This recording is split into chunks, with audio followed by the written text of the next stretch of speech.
Premier point que je voulais évoquer, dans le cadre de l'élaboration de notre plan stratégique qui vient d'être finalisé, qui s'appelle la Poste 2020 Conquérir l'avenir, nous avons mis parmi les principaux objectifs, d'une part la qualité de relations de service et d'autre part la simplification de la vie de nos clients, notamment au travers des relations qu'ils ont avec nous. Moi, j'identifie quatre raisons des résultats que nous avons obtenus dans le domaine de la relation client. La première de ces raisons, c'est l'engagement fort que nous avons mis dans des engagements clients dans l'ensemble de nos métiers. La deuxième, c'est celle que je pense chacune et chacun d'entre vous vit, à savoir la révolution de l'expérience client dans nos bureaux de poste, où je pense que la qualité de l'accueil a profondément changé. La troisième, c'est l'utilisation du multicanal. Donc aujourd'hui, nous avons développé des accès, bien sûr, nos accès physiques sont importants, mais aussi Internet, le téléphone, la voie postale, ça reste un de nos grands leviers.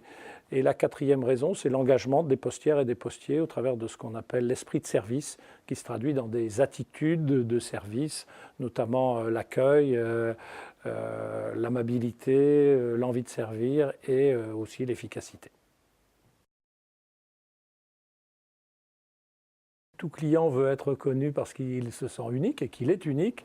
Et donc, il s'attend à avoir une relation de service personnalisée. Dans un groupe comme La Poste, c'est un peu une gageure d'évoquer cela, alors que nous recevons chaque jour dans nos bureaux de poste 1 700 000 clients, que nos facteurs desservent tous les jours toutes les boîtes aux lettres. Nous sommes engagés en particulier dans cette démarche, notamment dans le domaine du courrier colis.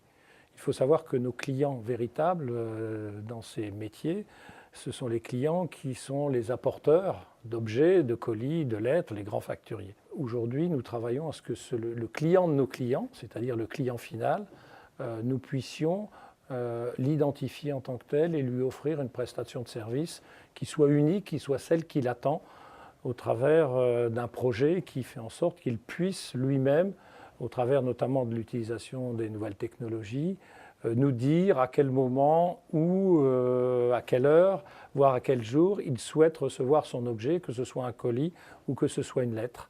Et donc ainsi, nous pouvons de plus en plus chaque jour personnaliser la relation client tout à fait personnelle avec lui en fonction de ses attentes.